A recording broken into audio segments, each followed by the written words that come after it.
Bonjour, merci de m'avoir invité. Bonjour aux gens de Québec. Je suis contente d'être là aujourd'hui, surtout à la fin de la présentation, pour être là pour vous parler de communiquer pour mieux convaincre. J'espère pouvoir faire le pont entre les différentes présentations sans trop ajouter de temps à ma présentation, bien entendu. C'est une présentation qui est réalisée, si on peut, c'est à moi d'avancer, avec mes collègues Marie-Josée Drolet et Marie-Ève Cathy, avec qui j'ai coécrit le livre. Je remercie les producteurs de lait de nous avoir invités aujourd'hui à présenter au sujet de ce livre. Donc, vous voyez ici la page couverture. Si je me présente rapidement, si je vais être cohérente avec ce que je vais vous raconter aujourd'hui, je suis professeure en communication sociale depuis 2006. Je suis également membre du groupe de recherche en communication politique et avec mes collègues, on a co-rédigé cet ouvrage qui a été publié l'année dernière aux presses de l'Université du Québec et une personne chanceuse de l'Auditoire de Québec ou de Montréal va gagner une des copies que j'ai apportées gracieusement tout à l'heure. Donc, ma présentation est reliée aux thématiques de cet ouvrage-là et, bien entendu, beaucoup plus de détails se trouvent dans l'ouvrage si vous avez l'occasion de le feuilleter ou de l'emprunter à la bibliothèque. On a écrit cet ouvrage-là pour avoir vraiment une visée pratique. Vous êtes-vous déjà retrouvé devant un cul-de-sac argumentatif? Hein? J'imagine que ça vous est déjà arrivé. Malgré l'utilisation des meilleurs arguments, vous étiez incapable de convaincre. Convaincre des petites et grandes choses.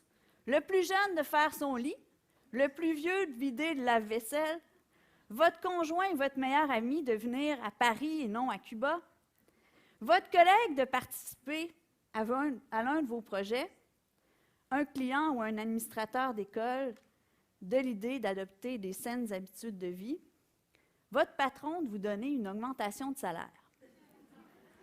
Vous avez tout essayé, rien n'y faisait. La question qu'on se pose, c'est pourquoi convaincre est aussi difficile que de faire manger des brocolis à nos enfants? Et ayant ça en tête, on a décidé d'écrire ce livre-là.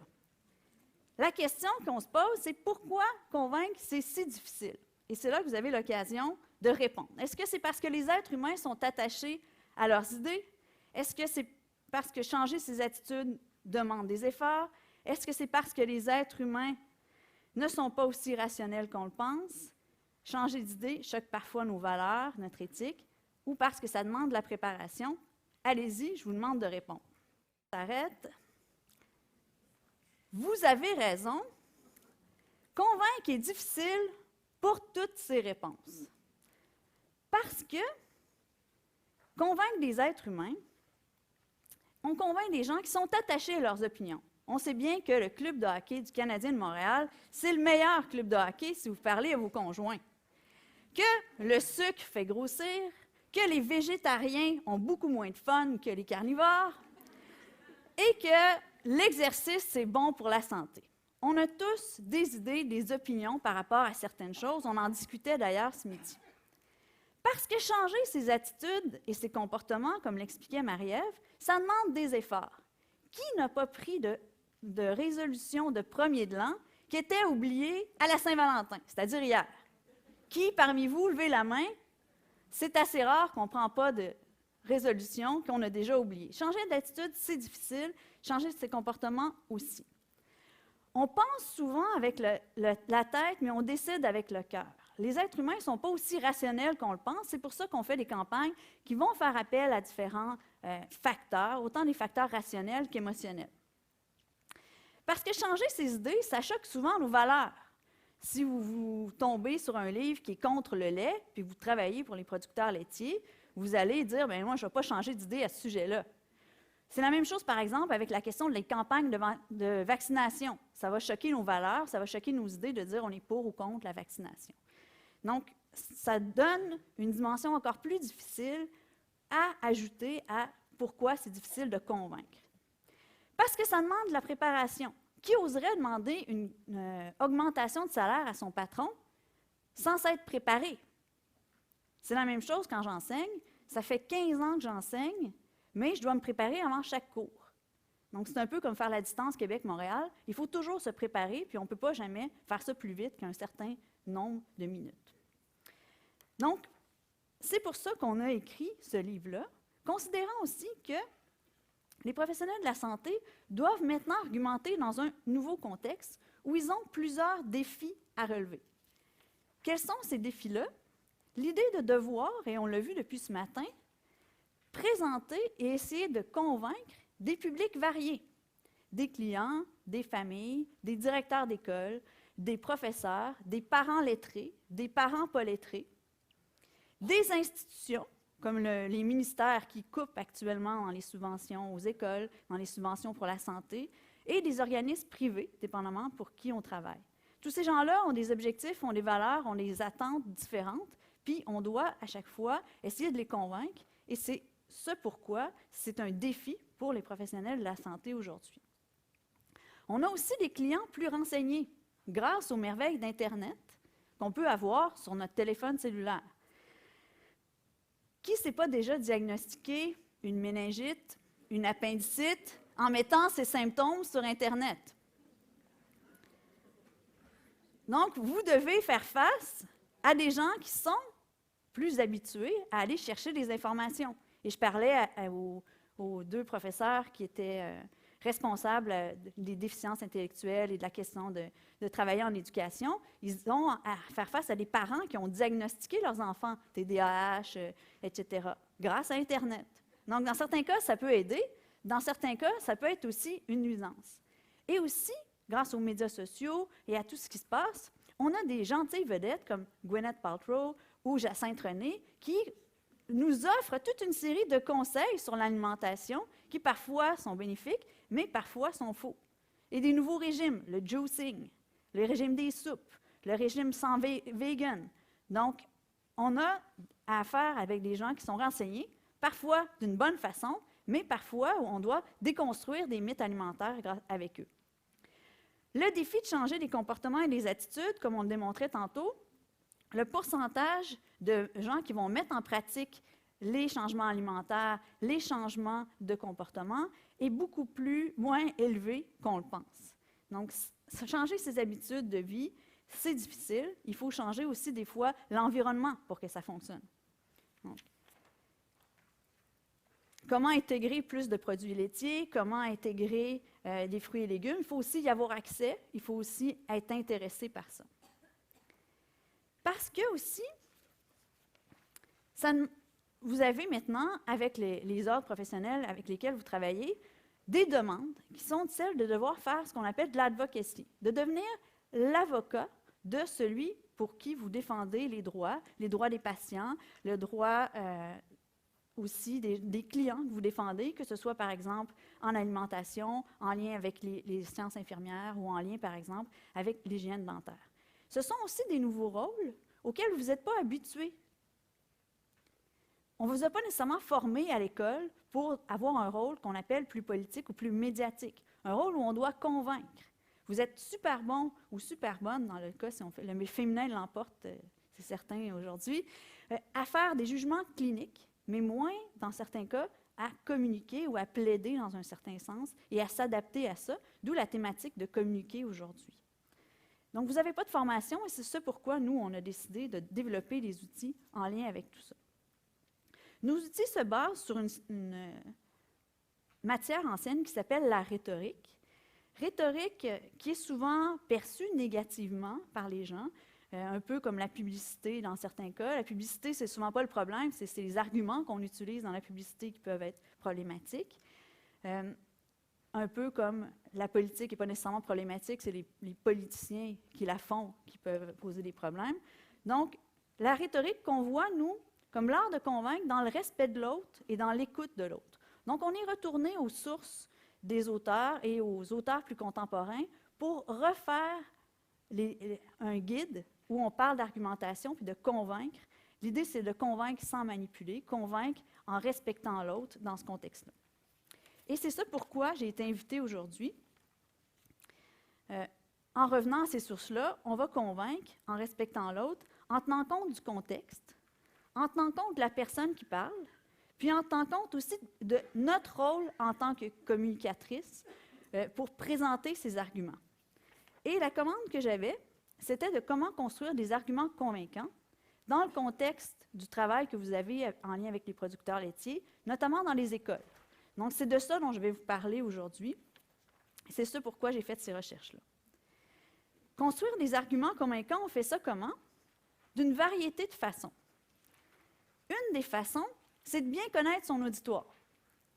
C'est ce dont parlait un petit peu tout à l'heure Marie-Ève. D'après mes recherches, vous avez une variété de défis. Celui de convaincre plusieurs types d'auditoires. L'auditoire premier, ce sont les administrateurs d'école, vous voyez qu'il n'a pas l'air commode d'ailleurs, et de conseils d'établissement qui n'ont pas nécessairement les mêmes objectifs que vous. Je reviens là-dessus dans un instant. Convaincre aussi les professeurs à adopter les différentes mises en situation, les activités que vous voulez leur faire adopter, et aussi avec ce que vous leur montrez dans les cahiers d'exercice, etc., convaincre les enfants d'une variété d'écoles, d'une variété de milieux, d'adopter les saines habitudes alimentaires. On le voyait tantôt, et je trouvais ça super intéressant, la présentation sur qu'est-ce qu'on a fait avec les camps d'école, avec les différentes approches, où se sont adaptés aussi à leurs différents publics. Beau défi que de convaincre des administrateurs d'école. Qui sont les administrateurs d'école? Qui sont les professeurs? Ce sont d'abord des gens qui sont allés à l'université, au moins 4 ans. Pour faire un bac, en enseignement, c'est 4 ans maintenant. Donc, ils sont scolarisés.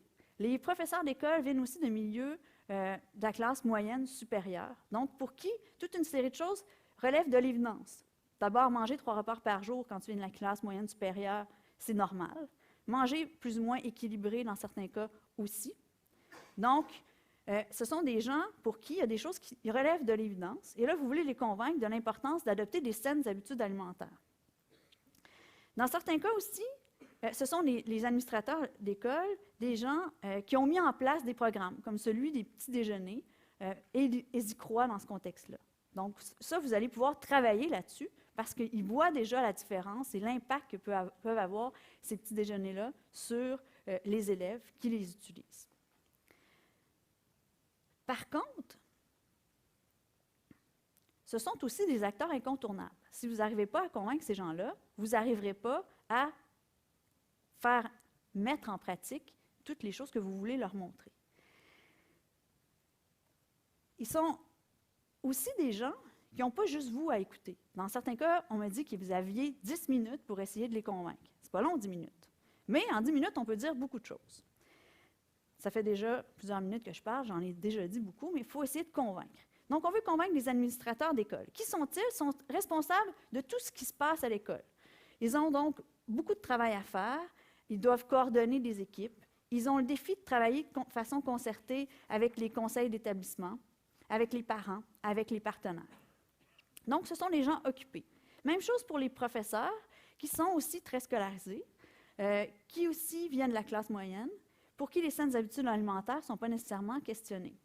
Travaillent aussi dans un contexte actuellement où ils ont peu de temps, ils ont des classes surchargées et qui doivent respecter les fameux objectifs du ministère. Comment on fait pour parler à des gens comme ça, puis les amener à les convaincre de l'importance des outils que vous leur proposez? C'est en connaissant mieux ce public-là, c'est quoi leurs valeurs, c'est quoi leurs objectifs, qu'on peut s'adapter à leurs besoins. Parce que l'erreur qu'on fait souvent, en tant que communicateur, c'est de dire « mais moi, ça m'a convaincu ». Ce qu'il faut trouver, et ce que disait tout à l'heure Marie-Ève, c'est les arguments qui vont convaincre votre public. Donc, trouver les bons points d'appui pour convaincre en peu de temps. Donc, si on connaît bien notre auditoire, on sait que les administrateurs, les professeurs sont des gens occupés, ce sont des gens pressés. On veut mettre l'accent et on veut réutiliser leur propre vocabulaire. Je me tournerais, si j'étais vous, sur les documents comme « L'école j'y tiens », tous ensemble pour la réussite scolaire. Parmi les 13 voies de la réussite, il y a l'idée de valoriser l'éducation et la persévérance scolaire et comment on peut valoriser l'éducation et la persévérance scolaire en ayant de meilleures habitudes de vie et en adoptant de saines habitudes alimentaires. Je m'appuierais aussi sur l'idée qu'il y a toute une série d'études qui démontrent que les enfants qui vont avoir des bons petits déjeuners, qui vont avoir de saines habitudes alimentaires, performent mieux de façon scolaire. Donc, si on a bien mangé, si on a des bonnes habitudes alimentaires, on est aussi souvent mieux performant. Les études démontrent aussi que les gens qui sont plus scolarisés ont aussi des meilleurs résultats en santé. Comment on peut valoriser ça? Les directeurs scolaires et les professeurs doivent aussi faire ce qu'on appelle un plan de réussite. Comment ce que vous proposez s'inscrit dans le plan de réussite de l'école? C'est ce que vous voulez leur montrer.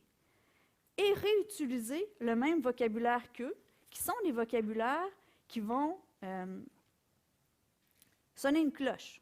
Vous parlez d'habitudes alimentaires, de glucides, de lipides, de toute une série de choses, de satiété, mais ce n'est pas leur vocabulaire. On veut se baser sur leur vocabulaire. On parle de plan de réussite, de compétences transversales. On parle de favoriser la persévérance scolaire. Donc, en reprenant l'idée d'un projet éducatif, d'un plan de réussite, de l'idée de concertation entre les différentes personnes, vous avez plus de chances d'avoir un vocabulaire qui va venir les rejoindre et de pouvoir vendre votre salade, comme on dit en bon québécois. Il faut aussi penser, c'est assez frappant quand on voit la salle ici à Québec, à son image et à sa crédibilité. Quand on fait des recherches dans les banques de photos, ce qu'on voit des nutritionnistes ou des gens qui travaillent avec les saines habitudes alimentaires, c'est cette image-là. Une femme, donc ça, vous êtes habitué à travailler avec des femmes, mais quelqu'un qui va vous proposer la pomme au lieu de la sucrerie. Donc l'image qu'on a, c'est peut-être quelqu'un qui va nous empêcher d'avoir du plaisir. Comment on fait pour faire la valorisation des saines habitudes de vie en restant positif, en disant pas, il ne faut pas manger de sucrerie, puis on l'a vu avec les enfants, les bons, les mauvais aliments ce matin. Donc, vous arrivez avec un peu un stéréotype négatif de dire, bien, elle va vouloir que je mange des fruits et des légumes, que j'utilise des produits laitiers, etc., plutôt que la sucrerie, qui est quand même fort réconfortante quand il fait froid comme aujourd'hui. Donc, comment concilier cette image-là avec le plaidoyer que vous allez vouloir faire? On n'a pas eu jusqu'à maintenant quelqu'un qui aurait valorisé la profession comme Fabienne Larouche le fait avec 30 vies, puis l'éducation. Il faudrait peut-être lui proposer de faire une série sur la nutrition. Donc, pensez aussi au fait que vous êtes une femme. On va s'attendre aussi à des comportements comme être plus douce, plus conciliante, plus aimante, plus aimable d'une certaine façon. Et ça peut se jouer en votre faveur pour essayer de convaincre. On veut communiquer dans le but de provoquer un changement.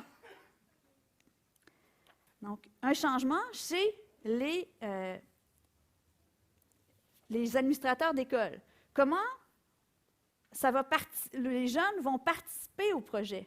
Quelles seront les compétences qui sont mises de l'avant? Je trouvais ça super intéressant de parler, par exemple, d'histoire des aliments. Comment on peut utiliser les technologies de l'information à votre avantage pour convaincre en lien avec les saines habitudes alimentaires? Comment on peut parler à l'intérieur du projet éducatif d'histoire, de chimie, de biologie, d'apprendre justement des couleurs, apprendre à intégrer les questions éthiques. Est-ce que c'est mieux d'être végétarien ou carnivore? On peut intégrer ça à un programme éthique. Communiquer en vue de provoquer un changement, je le ferai aussi en me basant sur le document qui s'appelle le Guide École en santé, qui lui aussi se base sur toute une série de recommandations de l'Organisation mondiale de la santé, qui fait des liens entre les habitudes de vie et la persévérance scolaire et les facteurs déterminants de la réussite scolaire. Vous voulez parler d'habitudes de vie, il faut systématiquement faire le lien avec la réussite éducative. Et c'est ça qui est important dans ce contexte-là. Comment ça renforce le lien entre l'équipe école et les familles? Comment on peut faire le lien entre ces différents intervenants, entre l'école et la communauté? Par exemple, si on avait une communauté rurale, comment on peut impliquer des gens qui travaillent à nous montrer comment les légumes poussent, comment le lait est produit, comment on peut faire des liens entre ces différents intervenants-là et que ça ait un but pédagogique. Pour nous amener à être aussi satisfaits que cette petite fille qui au début n'aimait pas le brocoli, mais qui là a changé son habitude alimentaire grâce à la promotion et la façon dont vous avez amené votre argument. Et ce qu'on se dit aussi, c'est qu'il faut trouver les raisons motivantes pour agir. Notre auditoire d'administrateurs d'école, pas très commode. Comment on le convainc de l'importance d'adopter les saines habitudes de vie, d'en faire la promotion dans les écoles? Si on les connaît bien, on sait qu'ils ont peu de temps et qu'ils ont peu d'argent. Il faut leur montrer que ça ne va pas leur coûter plus cher d'adopter vos programmes et vos idées. Que ça va jouer un rôle sur le décrochage scolaire, ce dont ils doivent rendre compte, parce qu'un des objectifs de l'école J'y tiens, c'est de faire en sorte qu'il y ait moins de décrochage scolaire. Comment ça va aider le taux de diplomation? Comment on partage une vision commune de l'éducation, puis on valorise l'éducation grâce à l'adoption de saines habitudes de vie? Comment on peut accompagner les élèves, les enseignants dans ce contexte-là? On va les convaincre en donnant un soutien à l'enseignement. Les professeurs surmenés dans des classes surchargées ne veulent pas avoir à faire trop de choses. On l'a démontré ce matin. Ils veulent des projets un peu clés en main, des activités faciles à intégrer qui ne demandent pas trop de préparation dans les classes où, par exemple, justement, on n'a pas d'eau courante pour faire une expérience, etc. Donc, comment on peut les intégrer à des activités ou à des cursus biologie, éthique, mathématiques? Et ça se fait dans d'autres cas. Pensez à la petite caisse scolaire de Desjardins. Ils le font dès le jeune âge, ce qui fait en sorte qu'il y a toute une série de gens parmi nous qui sont chez Desjardins, parce qu'on le fait dès la petite enfance. Même chose avec le réseau Éducation Média, qui propose des projets clés en main pour dire mais comment on fait pour analyser les stéréotypes dans la publicité. Je sais aussi que, par exemple, il n'y avait pas de cursus pour sensibiliser à la toxicomanie dans les écoles, mais qu'on a réussi à l'intégrer dans certaines écoles, dans les cours d'éthique. Donc, il faut trouver, dans certains cas, la bonne porte d'entrée pour réussir à vendre et à faire, si on réutilise le vocabulaire, des actions intégratives dans les écoles. Donc, comment ça peut s'intégrer au cours de mathématiques, d'histoire, de biologie? Vous saurez mieux y répondre que moi. Comment ça s'inscrit aussi dans les plans d'apprentissage des élèves et des écoles? Et c'est là qu'on trouve les raisons motivantes pour agir en fonction de l'auditoire, de ses valeurs, de son éthique. Si vous avez un public composé de gens dans un milieu défavorisé, il va falloir s'adapter à ce public-là dans ce contexte-là. Ça veut aussi dire tenir compte de toute une série de contextes. Qui veut-on convaincre? Les administrateurs d'école, les professeurs ou les élèves? C'est quoi les caractéristiques de cet auditoire-là? Est-ce que ce sont des gens scolarisés, pas scolarisés, qui ont peu de temps, réfractaires à une argumentation sur les saines habitudes de vie?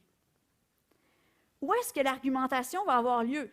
Comme aujourd'hui, dans un auditorium, dans un 5 à 7, on sait que ce n'est pas toujours facile d'essayer de convaincre quand on tient notre coupe de vin et notre plat de petits canapés.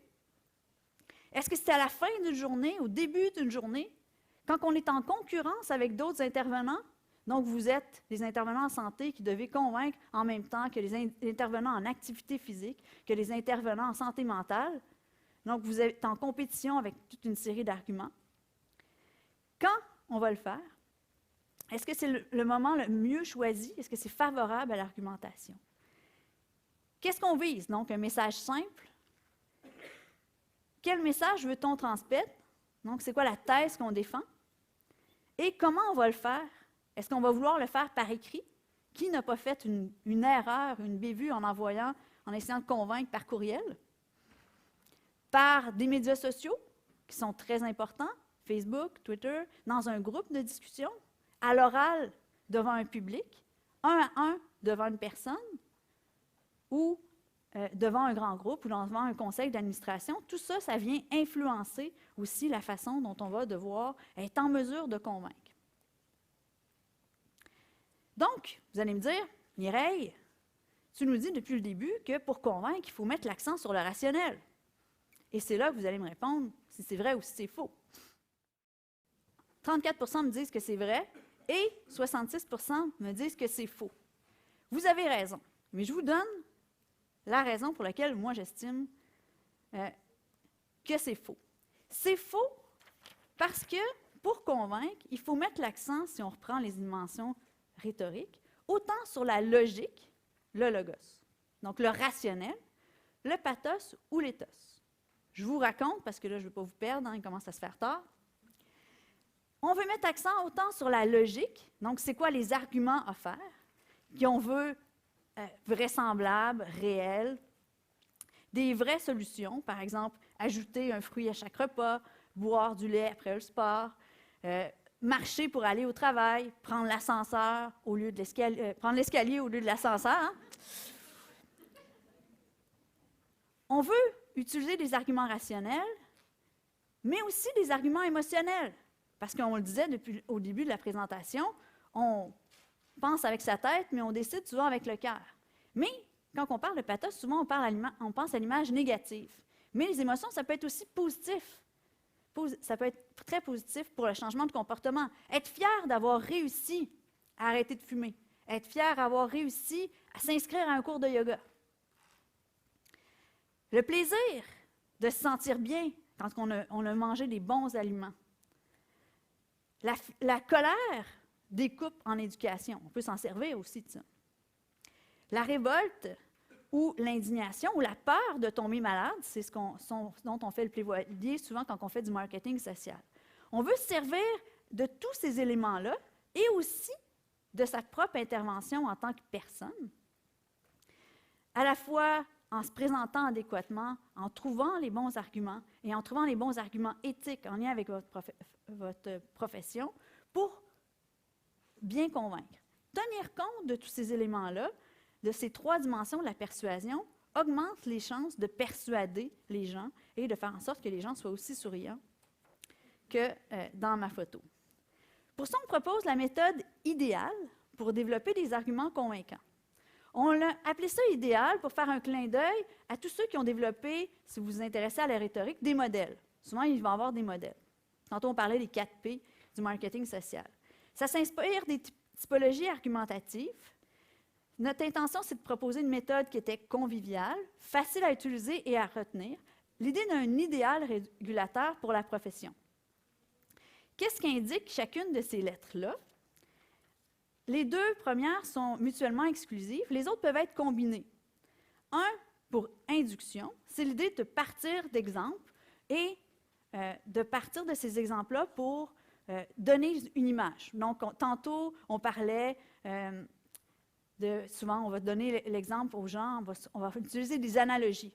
Ah, je suis fatigué, j'ai la pile à terre. On se compare à notre téléphone cellulaire ou on se compare à notre manette, j'ai plus de pile.